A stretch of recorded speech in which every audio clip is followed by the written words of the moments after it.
Bien chers amis de Café Évangile, en cours de route, un homme dit à Jésus, « Je te suivrai partout où tu iras. » Jésus lui déclara, « Les renards ont des terriers, les oiseaux du ciel ont des nids, mais le Fils de l'homme n'a pas d'endroit où reposer la tête. » Il dit à un autre, « Suis-moi. » Nous célébrons ce jour, bien chers amis, la mémoire de Sainte Thérèse de l'Enfant Jésus, vierge, celle qui a vraiment désiré avec tout son cœur se donner à la mission, c'est-à-dire partager la joie d'avoir connu le Christ, partager la joie du Christ à travers sa vie à d'autres personnes. Tel a été ce désir si profond que, bien que n'ayant pas la force nécessaire pour mener la mission du point de vue physique, elle l'a menée dans son lit de maladie, en offrant ses souffrances, en offrant son quotidien, ses croix, ses joies et ses peines pour la cause de l'évangile. Elle est la première des missionnaires, patronne de la mission, pour avoir vécu avec ce désir ardent la joie de l'évangile et le partage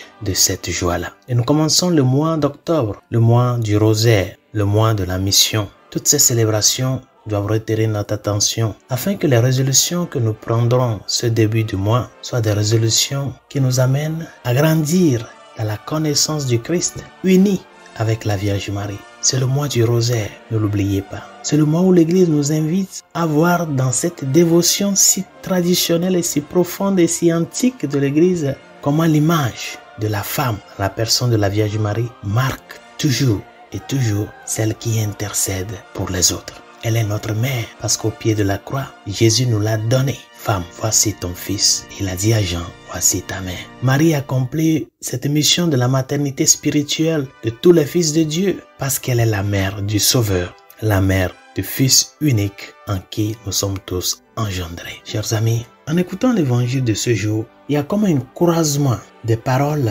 que nous lisons aujourd'hui dans l'évangile. Au tout début, c'est quelqu'un qui s'est approché de Jésus et qui veut le suivre. Ce n'est pas Jésus qui l'a appelé, c'est lui-même qui s'est approché du Christ pour le suivre. Je te suivrai partout où tu iras. Dans la seconde paragraphe de l'évangile, c'est Jésus qui appelle en premier, suis-moi. Et là, l'homme appelé commence à présenter des excuses. Je te suivrai partout où tu iras. Est-ce que nous aussi nous sommes prêts à dire ces paroles au Seigneur? Parce qu'il continue par appeler. Il appelle à travers ta conscience. Cette conscience-là qui des fois est plus tournée vers le monde qui t'entoure que vers le Christ. Il continue par t'appeler à travers sa parole qui est lumière pour tes pas et lampe pour tes rues. Il continue par t'appeler à le suivre à travers ces personnes-là qui passent des moments de difficulté, ces personnes-là qui portent une croix, ces personnes-là qui sont comme Lazare à ta porte. Nous tous, nous avons quelque chose à partager avec les autres. Que tu sois pauvre, que tu sois riche, nous tous, nous avons une richesse. Et cette richesse, c'est que nous avons été sauvés.